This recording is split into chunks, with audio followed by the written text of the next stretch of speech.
I think I can speak for many of you by saying, thank goodness this season is finally over.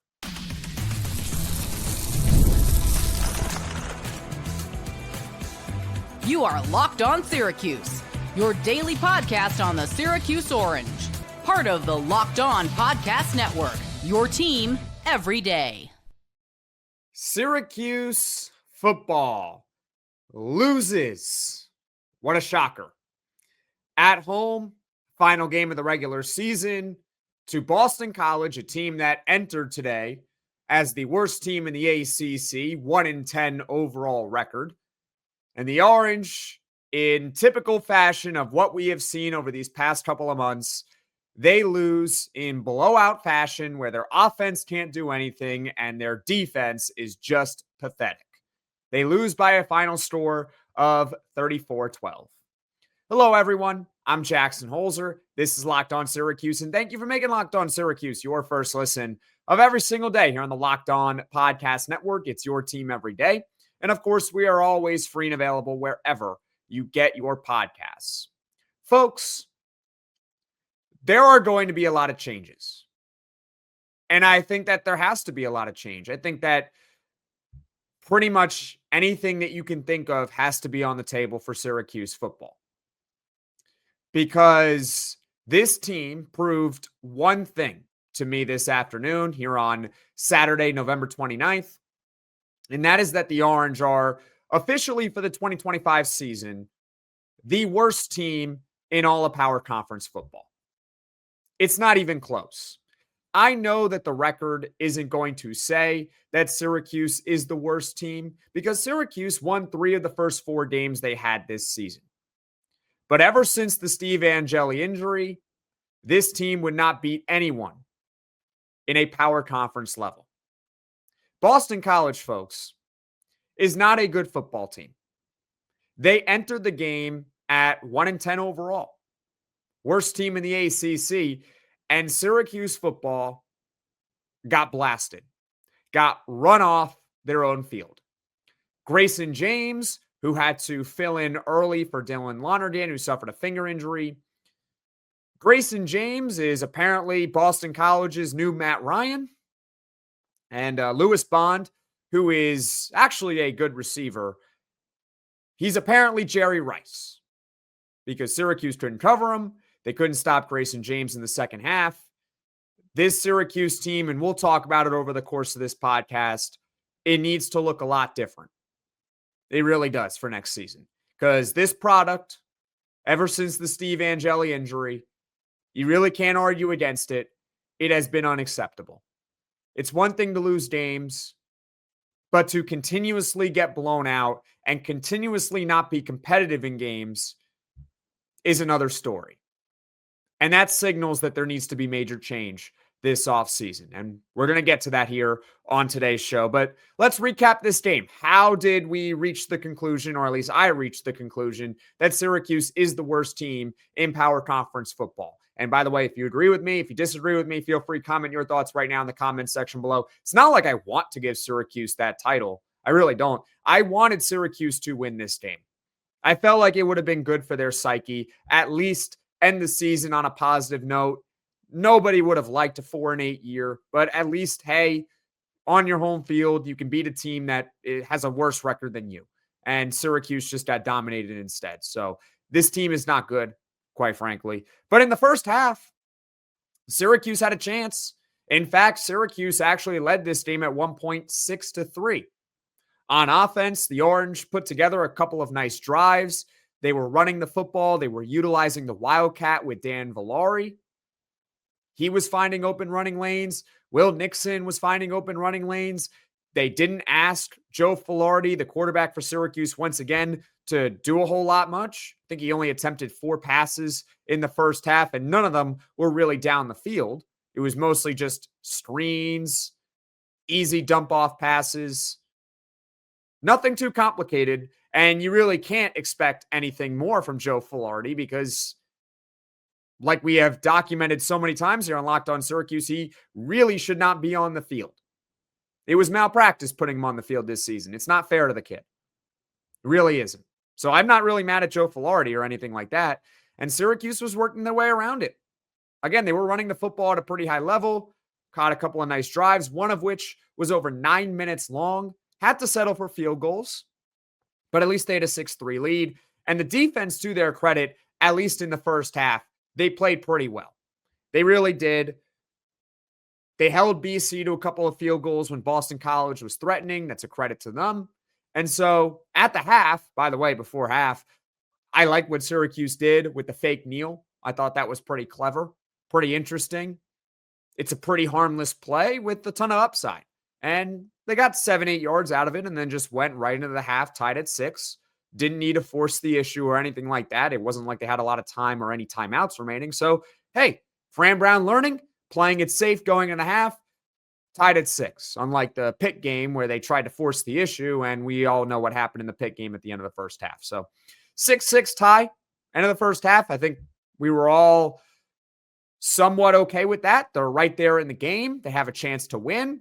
That's good for Syracuse. Can they put together another strong 30 minutes of football, or at least as strong as they possibly can?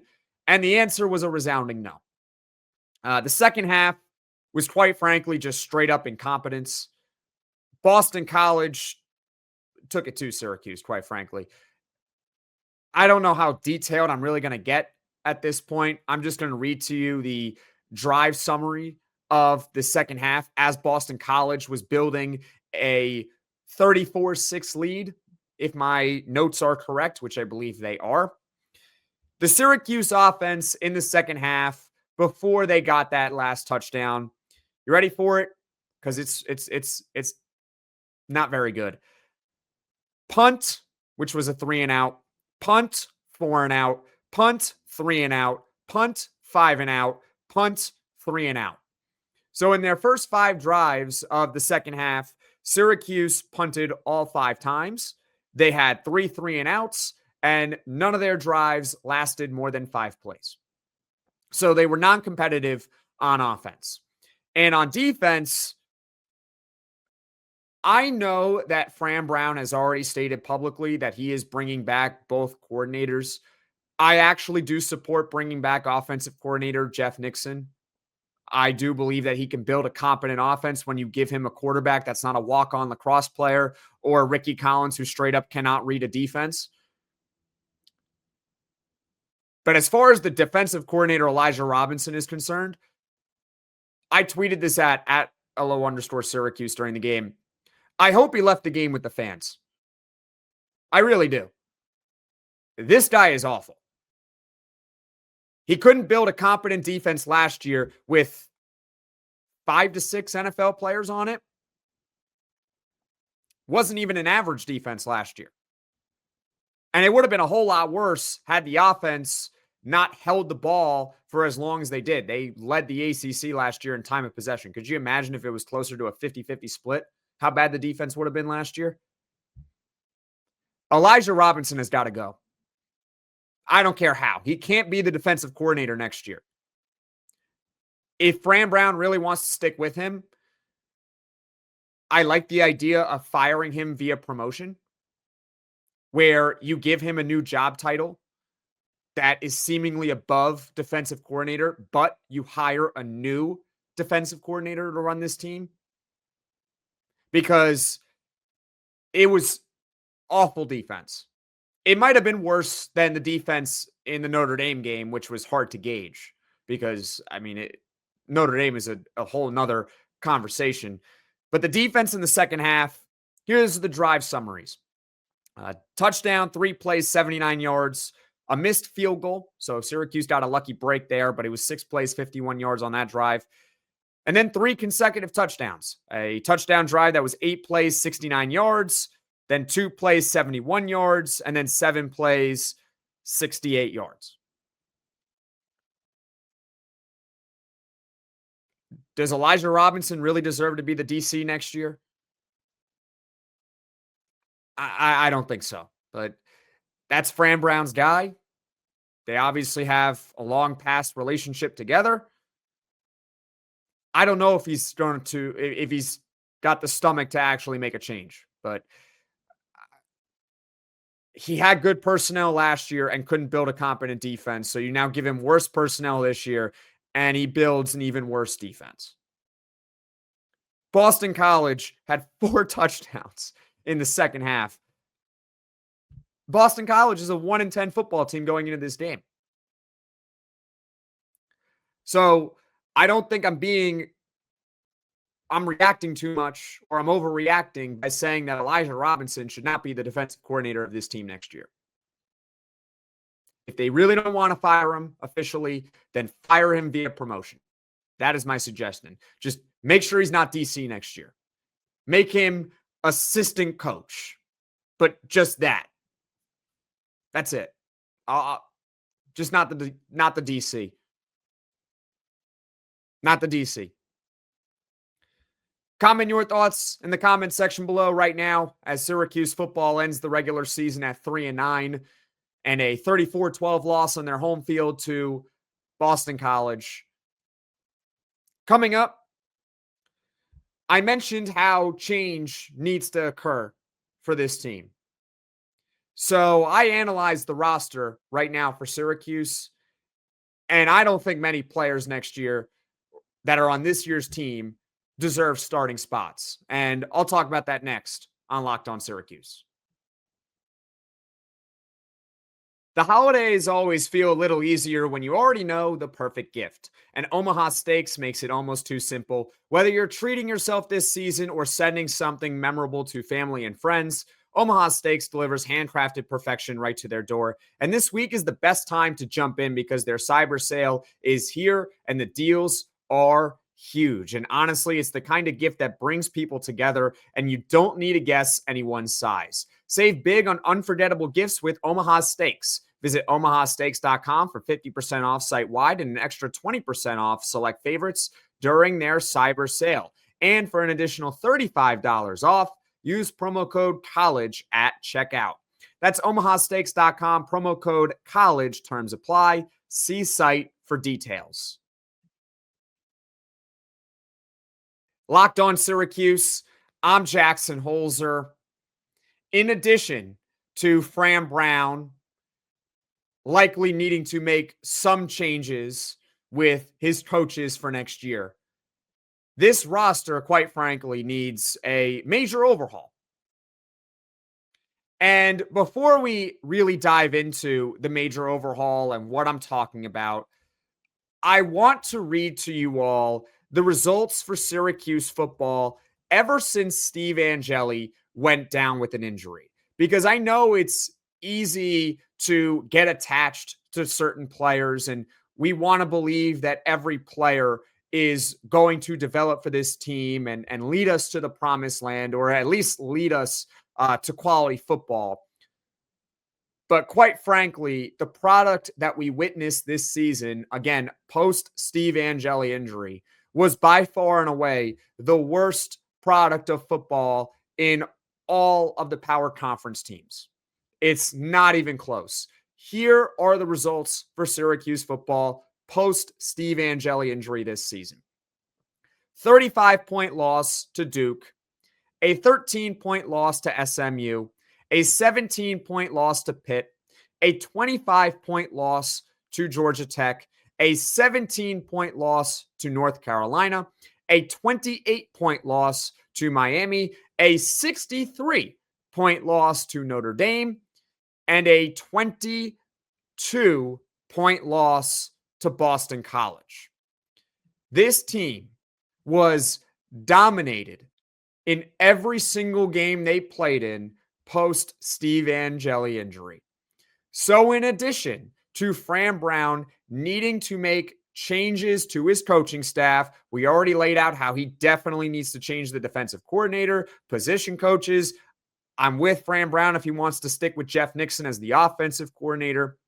But in addition to all those changes, the personnel has got to change.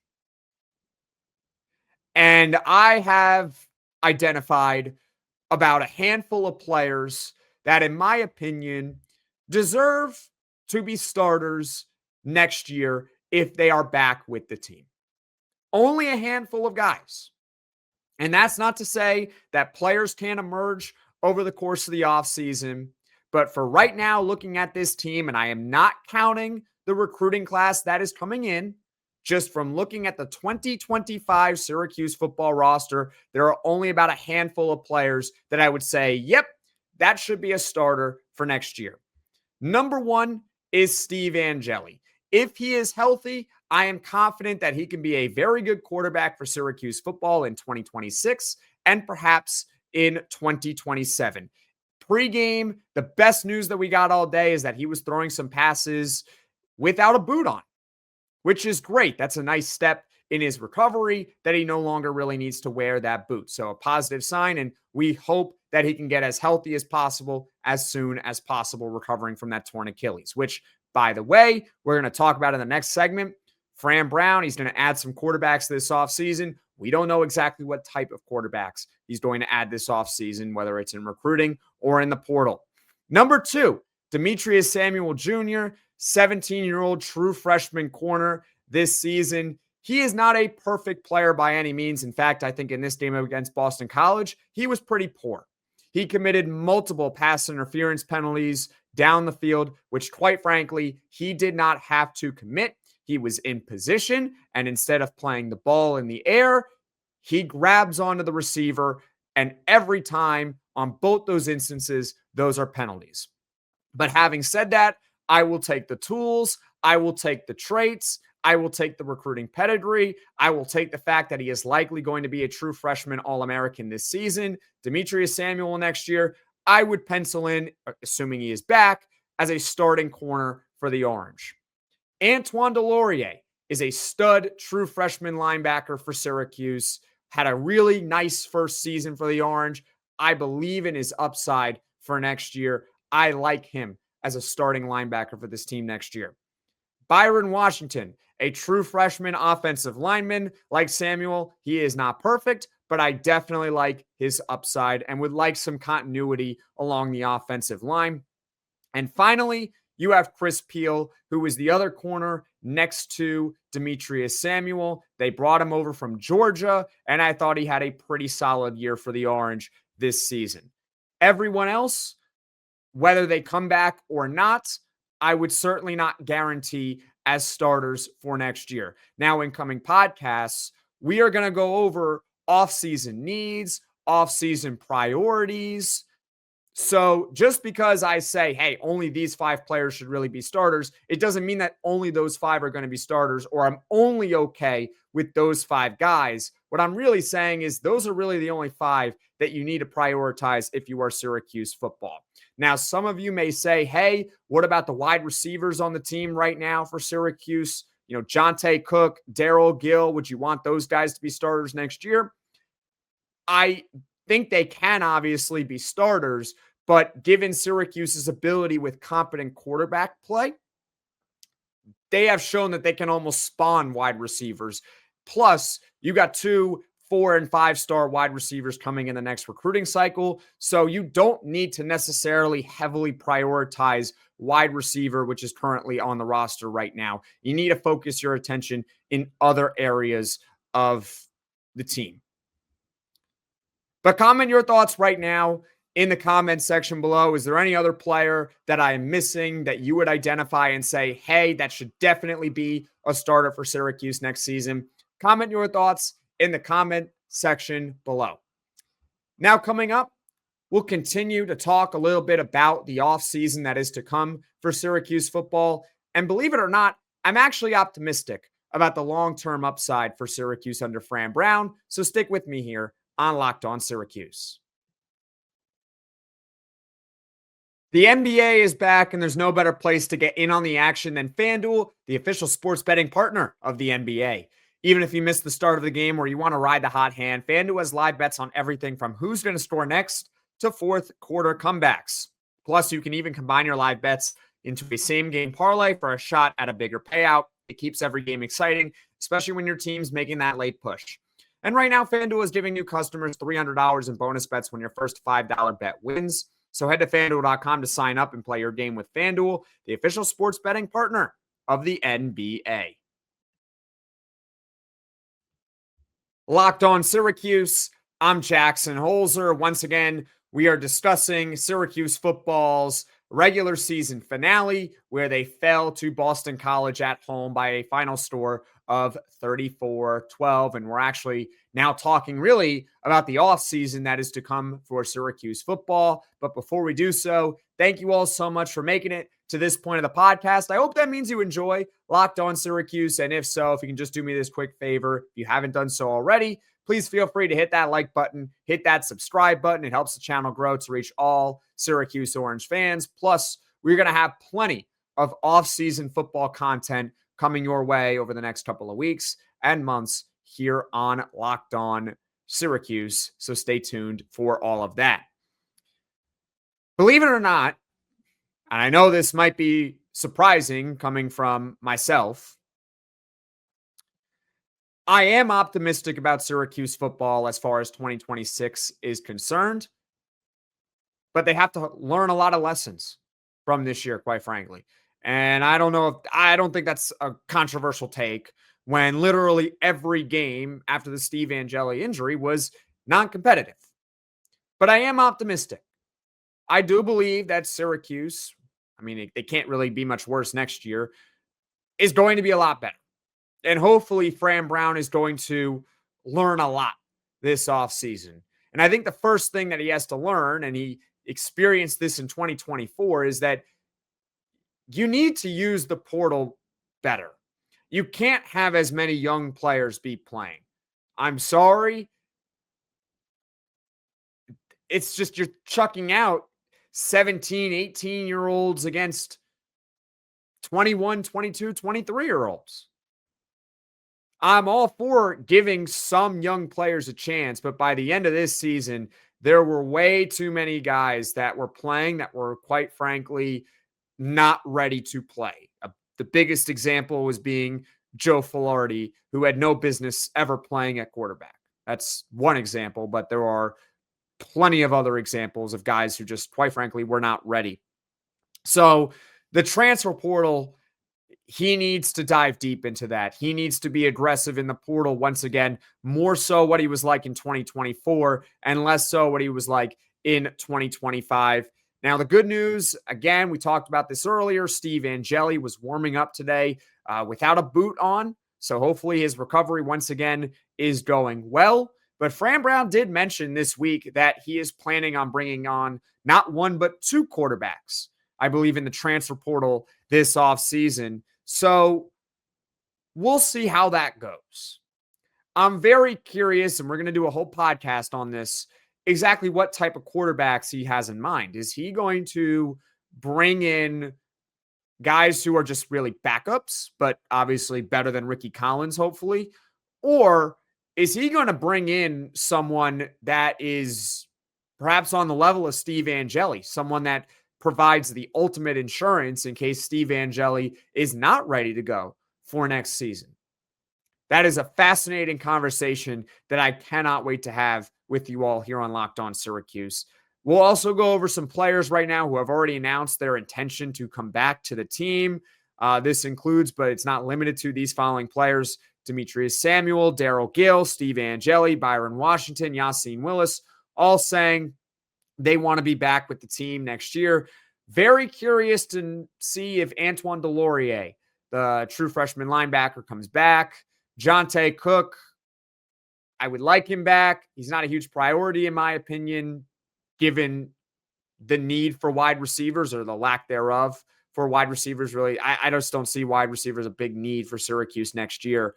They need to focus their attention everywhere else. We'll see what they do with him, or if he decides he wants to stick around. I'm not entirely sure. Recruiting.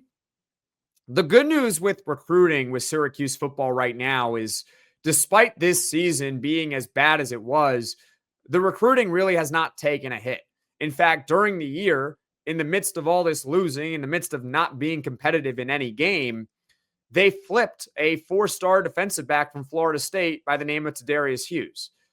Cameron Wilson was rumored to be flipped a couple of times, one over the offseason, one just a week ago. He says he's going to sign with Syracuse. And we'll talk about signing day later on this week, or I should say early next week, because this week is still this week. I don't know. It's Saturday. My brain is foggy after watching all of Syracuse football this year, every single minute of this disastrous season here. Calvin Russell, 5-star wide receiver, best recruit Syracuse has had in a couple of decades.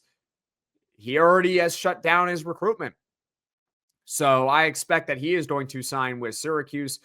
The recruiting overall has not really taken a hit. I know that they lost a few players last week after the Notre Dame game, but I don't really know if that was about the Notre Dame game and more so Fran Brown maybe not really wanting them anymore, given their pedigree out of high school, where they are rated in the high school recruiting services. They're not perfect, but it's not a coincidence that none of those three guys were very high on Syracuse's leaderboard. So recruiting has not taken a hit despite all the losing. And I know that might sound surprising, but it is the reality. It's part of the reason why I'm pretty optimistic about Syracuse football in the coming years with Fran Brown.